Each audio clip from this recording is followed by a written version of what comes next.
But I hope you would see that there. And this brings me to another question, and I have a wonderful friend that I was talking with last night, and brought up the whole idea regarding Christ and something that happened with Christ's disciples, because they got disturbed about something.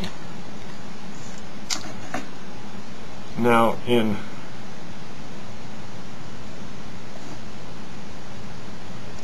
on a second.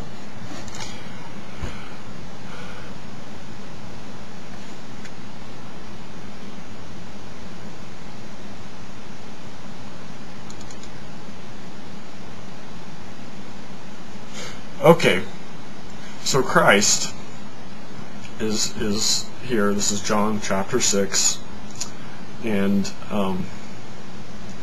he says, verily, verily, I say unto you, he that believeth on me hath everlasting life.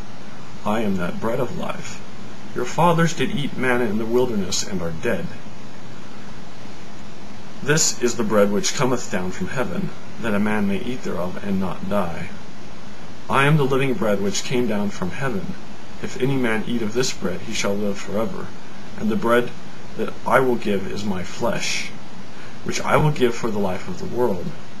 The Jews therefore strove among themselves, saying, How can this man give us his flesh to eat? Then Jesus answered unto them, Verily, verily, I say unto you, except ye eat the flesh of the Son of Man, and drink his blood, ye have no life in you. Now realize, and of course in Mormon theology, salvation and eternal life aren't inherently tied. In fact, we believe that all men will receive some degree of salvation because all will be resurrected. But again, getting back to the point on covenanting, confessing, the word in Greek doesn't mean just to confess, but it means to covenant. And the idea that the Holy Supper, the sacrament, the partaking of the bread and the wine, or the bread and the water, the symbols of the flesh and blood of Christ, are renewing that covenant, renewing that confession. And that's confessing with your mouth, because when you consume something, it's a testament that's being done via your mouth. Now, the Jews strove among themselves, How can this man give us his flesh to eat? Then Jesus said unto them, Verily, verily, I say unto you, except ye eat the flesh of the Son of Man, and drink his blood, ye have no life in you. Whoso eateth my flesh and drinketh my blood hath eternal life, and I will raise him up at the last day. For my flesh is meat indeed, and my blood is drink indeed. He that eateth my flesh and drinketh my blood dwelleth in me, and I in him.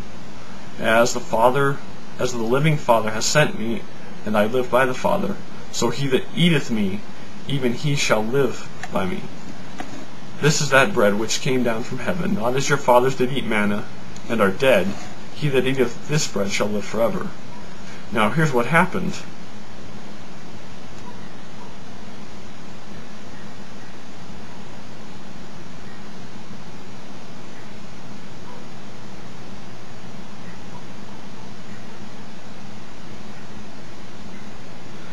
Many therefore of his disciples, when they heard this, said, This isn't hard saying.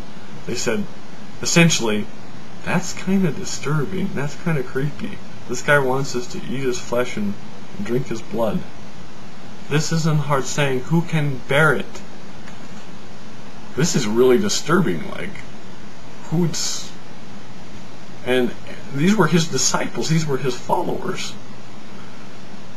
When Jesus knew himself that his disciples murmured at it, he said unto them, Doth this offend you? What, and if ye shall see the Son of Man ascend up where he was before?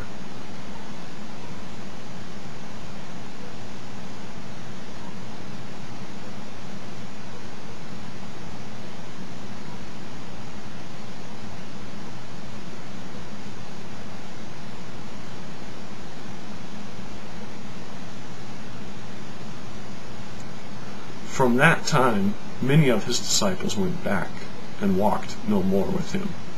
They were so disturbed at the idea of this guy wanting them to eat his flesh and drink his blood, they thought that was so disturbing and weird and strange and gross and whatever that they stopped following Christ. So I would urge caution when one is dismissing things simply because they sound disturbing or weird or gross or morbid or wrong in their view. Simply because it seems gross or disturbing in your view doesn't mean it's not right or true or correct, which is demonstrated by the fact that a great number of Jesus' disciples left him because he said that they needed to eat of his flesh and drink his blood.